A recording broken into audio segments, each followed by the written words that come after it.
అందరికీ నమస్కారం. అమ్మ మాట అమ్మాయి బాట ఛానల్కి స్వాగతం. విఘ్నేశ్వరుడు తరువాయి భాగం చెప్పుకుందామా? విఘ్నేశ్వర శిల్పంలోని దేవతా విగ్రహాల గానానికి తన్మయుడైన అగస్త్యుడు, వాతాపి గణపతి, నీ అద్భుత శిల్పాన్ని నీవే మలచుకున్నావు. ఇటువంటి మహోన్నత శిల్పం చెక్కడం ఎవరితరం అన్నాడు. అప్పుడు విగ్రహంలో నుంచి అగస్త్య మహర్షి, నా కోసమని నేను శిల్పం మలుచుకోలేదు, నీ తృప్తి కోసం నీ కోరిక నెరవేర్చాను అంతే. అందువల్ల ఈ మహాశిల్పం కొంతకాలం మాత్రమే ఉంటుంది, అటు పిమ్మట అదృశ్యమవుతుంది. ద్వాపరంలో ధర్మరాజు అశ్వమేధ యాగ సందర్భంలో ఇదే స్థానంలో మరొక పెద్ద విగ్రహం ప్రతిష్ఠింపబడుతుంది అంటూ విఘ్నేశ్వరుని మాటలు వినిపించాయి అని ధౌమ్యుడు అర్జునుడితో చెప్పి, అర్జున, ఈ మహాశిల్పాన్నే మనం చూస్తున్నాం అని ఆగాడు. అర్జునుడు మహాశిల్పం చుట్టూరా పలుమార్లు ప్రదక్షిణాలు చేసి భక్తి శ్రద్ధలతో పరిశీలించాడు. మహాశిల్పం విఘ్నేశ్వరుడే. ఆ విఘ్నేశ్వరుడిని అంటిపెట్టుకొని త్రిమూర్తులు, జగదంబ, లక్ష్మీపార్వతి, సరస్వతులు, నవగ్రహాలు మొదలుకొని అనేక మంది దేవతలు మనోహర శిల్పాలుగా మలచబడ్డాయి. విఘ్నేశ్వరుని 2 పాదాల ఇరుకున విఘ్నం బంధింపబడి ఉంది. ఎలుకరాజు తోక విగ్రహం చుట్టూరా వలయం చుట్టి ఉంది. శిల్ప శోభ తిలకించడానికి 1000 కళ్ళున్నా చాలవు అనిపిస్తున్నది. తనివి తీరా చూశాక అర్జునుడు ధౌమ్యుడితో, ఆచార్యదేవా, ఇంతటి మహనీయ శిల్పం చుట్టూరా నెలకొన్న వాతాపి నగరం మహోన్నత దశ అనుభవించి ఇప్పుడెందుకిలా ఉంది? వాతాపి నగర గాథ వినాలని కుతూహలపడుతున్నాను అన్నాడు. ధౌమ్యుడు తిరిగి చెప్పటం ప్రారంభించాడు. అగస్త్యుడు లోపాముద్ర ఆదేశానుసారం ఏమీ మిగుల్చుకోకుండా ఉంచిన ధనాన్ని అందరికీ పంచేసి ప్రజారాజ్య పాలన బాధ్యతలను, పౌర ధర్మాలను అనుసరిస్తూ సుఖజీవనం గడపండని ప్రజలకు చెప్పి కట్టుబట్టలతో లోపాముద్రతో తన ఆశ్రమానికి వెళ్ళిపోయాడు. విఘ్నేశ్వర మహాశిల్పమే ప్రజారాజ్య మకుటంగా ఆరాధించుతూ వాతాపి నగర ప్రజలు చిరకాలం క్రమబద్ధంగా సుఖజీవనం చేశారు. తరాలు మారాయి. ఆదర్శ రాజ్యంగా, ప్రజారాజ్య మార్గదర్శకంగా దినదిన ప్రవర్ధమానమై విస్తరించిన వాతాపి నగరం దేశ దేశాంతరాల్లో పేరు పొందింది.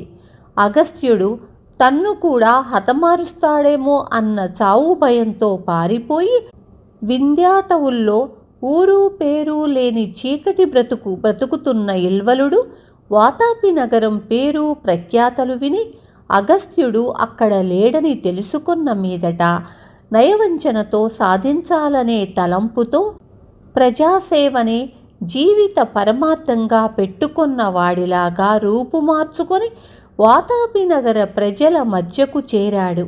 అప్పటి పరిస్థితి కూడా ఇల్వలుడికి అనుకూలంగా ఉంది. క్రమక్రమంగా కాలమహిమ వల్ల వాతాపి నగర ప్రజల్లో స్వార్థచింత అంకురించి పెరగసాగింది. కలిమిలేములు ప్రారంభమయ్యాయి. ప్రజల్లో భేదాభిప్రాయాలు, పొరపచ్చాలు తలదాల్చాయి. తెలివితేటలు తెలివి తక్కువ వారిని వంచడానికి పనికి వచ్చాయి. అలాంటి పతన దశ ప్రారంభంలో ఇల్వలుడు ఒక ప్రజానాయకుడిగా తయారై ఇంద్రజాల విద్యలతో ఒక మహాపురుషుడుగా ప్రజలను ఆకట్టుకున్నాడు. నగర మధ్యంలో ఉన్న విఘ్నేశ్వర మహాశిల్పం మీద ప్రజలకు గురి ఉన్నంతకాలము అగస్త్యుడు చెప్పిన నైతిక సూత్రాల్ని మరిచిపోరనే విషయం గుర్తించాడు. తాంత్రిక విద్యలు, మద్య పానీయాలు ప్రజలకు రుచి చూపించాడు. అగస్త్యుడు నాటించిన ప్రజారాజ్య సూత్రాల శిలాఫలకాలను ఓడబెరికించి కొత్త కొత్త సూత్రాలు నూరిపోశాడు. ఒకరినొకరు దోచుకోవడంలో ఉన్న ఆనంద విశేషాన్ని ప్రచారం చేశాడు. గిరిగీసుకొని కూర్చోవడం మనిషి లక్షణం కాదని, కొత్త కొత్త సుఖాలు తెలుసుకోవడానికే బ్రతకడం అనే సిద్ధాంతానికి ప్రజలను మళ్లించాడు. ప్రచ్ఛన్న వేషాలతో చాలామంది రాక్షసులు ఇల్వలుడికి తోడైనారు. ప్రజాసేవకుడిగా అవతరించి ప్రజానాయకుడిగా తయారైన ఇల్వలుడు మహానాయకుడై ప్రజలపై అంకుశంగా మారాడు. అంతఃకలహాలు రేపాడు. వాతాపి నగరం కొట్లాటలలో నిండిపోయింది. దుర్మార్గులు అమాయకులను వేటాడుతున్నారు. నగరం అల్లకల్లోలమైపోయింది. చాలామంది ప్రజలు నగరం విడిచి వెళ్ళిపోయారు. ఇల్వలుడు నగర మధ్యంలో ఉన్న విఘ్నేశ్వర మహాశిల్పాన్ని నేలమట్టం చెయ్యాలని ప్రయత్నాలు ఆరంభించాడు. శతఘ్నుల్ని చుట్టూరా కురిపెట్టించాడు. శిల్పం అడుగు నేలలో ప్రేలుడు మందు దట్టించి అగ్గి ముట్టించడమే తరువాయిగా ఉన్న సమయంలో అతి విచిత్రంగా అద్భుతం జరిగింది. నిప్పు తగిలించకుండానే మందుగుండు ప్రేలింది. శతఘ్ని శకటాలు అటు నుంచి ఇటు వెనక్కి తిరిగి పేలి గుండ్లవర్షం కురిపించాయి. ఆ అగ్నివర్షంలో దుర్మార్గులంతా మరణించారు. చాలామంది వికలాంగులయ్యారు. వారిలో ఇల్వలుడు కూడా ఒకడు. ఇల్వలుడికి ఒక కాలు, ఒక చేయి పోయింది. రక్తసిక్తమైన దేహంతో నేల దొర్లుతున్న సమయంలో ఇల్వలుడికి విగ్రహం నుంచి మాటలు వినిపించాయి. ఓరి ఇల్వల, అంగవైకల్యంతో ముసలితనంతో చివికి కుళ్ళుతూ చిరకాలం జీవించు. నీకు అదే సరి అయిన శిక్ష అని విఘ్నేశ్వరుడు శపించాడు.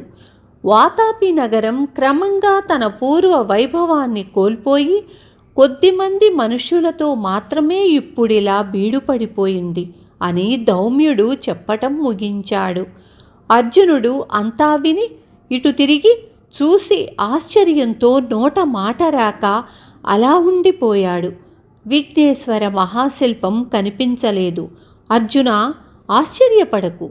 మహాశిల్పం అదృశ్యమైపోతుందని ఇదివరకే వింటివి కదా అని ధౌమ్యుడు అంటూ ఉండగా ఆ చుట్టుప్రక్కల ఉన్న ఒక ముళ్ళ పొదలో ఒక పండు ముసలి వికృత రూపుడు ఒక చేయి ఒక కాలుతో నేల మీద శరీరాన్ని ఈడ్చుకొని వస్తూ కెవ్వున అరిచి మహాశిల్పం ఉండిన వైపు చేతులు చాచి జోడించి గిలగిలలాడుతూ చనిపోయాడు. అర్జునుడు అది చూసి ఆశ్చర్యపోతూ, గురుదేవా, వాడే కదా ఇల్వలుడు అన్నాడు. ధౌమ్యుడు, అవును, ఎప్పటికైనా దుర్మార్గులు అలాగే నశిస్తారు అన్నాడు.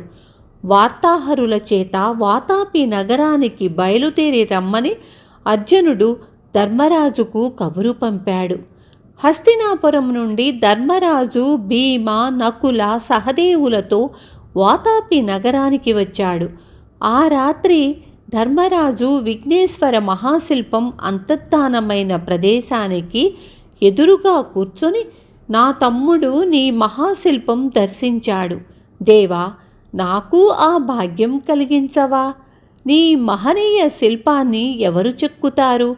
సత్వరమే నీ విగ్రహ ప్రతిష్ఠ జరిపించే మహాభాగ్యాన్ని నాకు కలిగించు అని కన్నులు మూసి విఘ్నేశ్వరుని ధ్యానిస్తూ వేడుకొన్నాడు. అప్పుడు అతని చెవుల్లో, ధర్మరాజా, దేవశిల్పి విశ్వకర్మ, దానవశిల్పి మయుడు కలిసి శిల్పులుగా వచ్చి విగ్రహాన్ని చెక్కుతారు.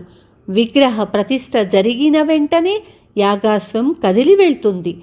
నీ అశ్వమేధ యాగం జయప్రదంగా జరుగుతుంది. వాతాపి నగరాన్ని పునరుద్ధరణ చెయ్యి. మీ పాండవ సంతతి వారైన చంద్రవంశరాజులు చిరకాలం ఈ నగరాన్ని పాలిస్తారు అనే వాక్కులు వినిపించాయి. ధర్మరాజు కళ్ళు తెరిచేసరికి ఎదురుగా మహోన్నతంగా విఘ్నేశ్వర మహాశిల్పం దేదీప్యమానంగా కనిపించి అంతర్ధానమయ్యింది. మర్నాటి ఉదయం ఒక తెల్లనివాడు, ఒక నల్లనివాడు ఆ దరిదాపుల్లో పొదల మధ్య ఉన్న పెద్ద స్ఫటికశిలను పరీక్షిస్తూ కనిపించారు. వారెవరైనది గ్రహించి ధర్మరాజు వారికి మ్రొక్కి మర్యాదలు జరిపాడు.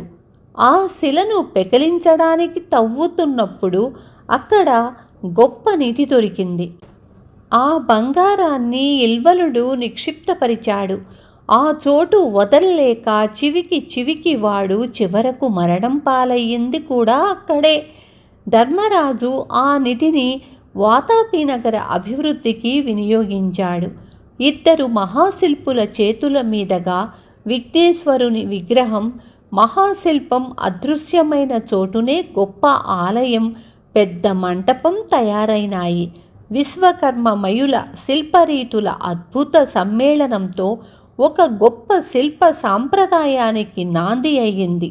భరతవంశం వారిచే నెలకొల్పబడినందువల్ల అది భారతీయ శిల్పంగా పేరొందింది.